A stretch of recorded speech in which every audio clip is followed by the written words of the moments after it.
Okay आज हम लोग स्टार्ट करते हैं नया टॉपिक जिसमें हम लोग रिवीजन करेंगे। रिवीजन में हम लोग बेसिकली कल जो क्वेश्चन पढ़ाए थे उसका थोड़ा एडवांस लेवल क्वेश्चन करेंगे।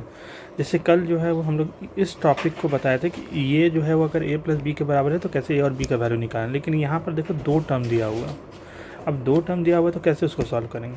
देखो सबसे पहले ना ये जो टर्म है इसको हम लोग रैशनलाइज करेंगे। इसको रैशनलाइज करेंगे तो ये मेरा यहाँ से यहाँ तक रैशनलाइज हुआ, माइनस का साइन है। उसके बाद फिर हम इस टर्म को फिर रैशनलाइज करेंगे। रैशनलाइज कैसे करेंगे, 7 लिखें, फिर ये इस टर्म को लिखें, फिर 3√5 लिखें, फिर ये वाला टर्म को फिर से लिखें। ऐसे ही यहाँ पे कैसे करेंगे, इन दोनों को मल्टीप्लाई, इसको इन दोनों से मल्टीप्लाई करें, इसको इन दोनों से मल्टीप्लाई करेंगे। मल्टीप्लाई करके नॉर्मल सा सॉल्व करेंगे।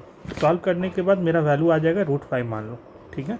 अब इसको हम लोग इक्वेट करेंगे किसके साथ, a प्लस √5b के साथ करेंगे। तो a का वैल्यू क्या हो जाएगा, a का वैल्यू 0 हो जाएगा, b का वैल्यू 1 हो जाएगा। ऐसे ही अब इसका हम दो क्वेश्चन दिए हैं, ये दोनों को तुमको सॉल्व करना है। कैसे सॉल्व करना है, सबसे पहले इस यहाँ से ये जो पूरा टर्म है ना, इस टर्म को तुम रैशनलाइज करना, फिर इस टर्म को रैशनलाइज करना, फिर दोनों को ऐड कर देना। जो भी वैल्यू आएगा उसको क्या कर देना है, ऐड कर देना है। ये 3 है, पहले इसको रैशनलाइज करना, पहले इस टर्म को रैशनलाइज करना, फिर इस टर्म को रैशनलाइज करना, फिर इस टर्म को, तो तीनों को साथ में लेकर रैशनलाइज करना। ये इसका आंसर है, ठीक है, ये इसका आंसर है। उसके बाद ये वाला क्वेश्चन को सॉल्व करना, ठीक। अब आगे चलते हैं। एक क्वेश्चन हम तुमको समझा रहे हैं, ध्यान से समझो।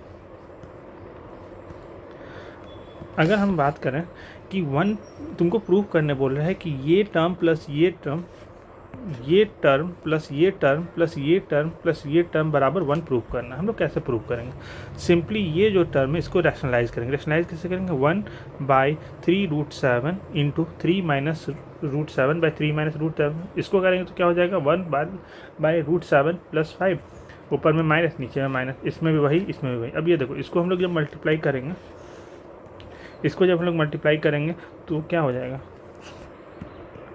इसको मल्टीप्लाई करेंगे तो क्या हो जाएगा, √3 माइनस 7, और ये 3 है तो 3 का स्क्वायर मतलब 9, और √7 तो 7। ऐसे ही इसको करेंगे तो √7 माइनस √5 और 7 और 5, √5 माइनस 3, √5 और √3 का स्क्वायर करेंगे क्या हो जाएगा, 5 माइनस 3। इसको करेंगे, सॉल्व कर दिए, मेरा क्या आंसर है, ये बहुत ईजी है, कोई भी इसमें टफ नहीं है। इसमें भी हम कुछ क्वेश्चन दिए, सॉल्व करना, ठीक है। इसके बाद आता है इस क्वेश्चन में क्या कह रहा है कि √2 का वैल्यू दे दिया, √3 का वैल्यू दे दिया, √5 का वैल्यू दे दिया, √6 का वैल्यू दे दिया, और तुमको इसको सॉल्व करना। कैसे सॉल्व करेंगे, देखो सबसे पहले इस टर्म को हम लोग रैशनलाइज कर देंगे, फिर इस टर्म को रैशनलाइज कर देंगे, फिर इस टर्म को रैशनलाइज कर देंगे। ये तीनों टर्म को हम लोग को रैशनलाइज कर देना। रैशनलाइज कर दिए, रैशनलाइज करने के बाद मेरा क्या आंसर आया, यहाँ तक आया।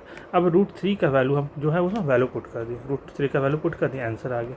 देखो हम तुमको जितना भी क्वेश्चन दिए हैं, ठीक है, हम तुमको जितना भी क्वेश्चन दिए हैं ना, उतना क्वेश्चन को बार बार प्रैक्टिस करो, जितना ज़्यादा प्रैक्टिस कर सकते हो, और उसके बाद जो है आगे सवाल को सॉल्व करना, और कुछ नहीं करना। एक दिन में ज़्यादा हार्ड क्वेश्चन करवाएंगे तो दिक्कत हो जाएगा, इसलिए इतना ही क्वेश्चन पहले करो। कोई दिक्कत होगा, इतना क्वेश्चन है तो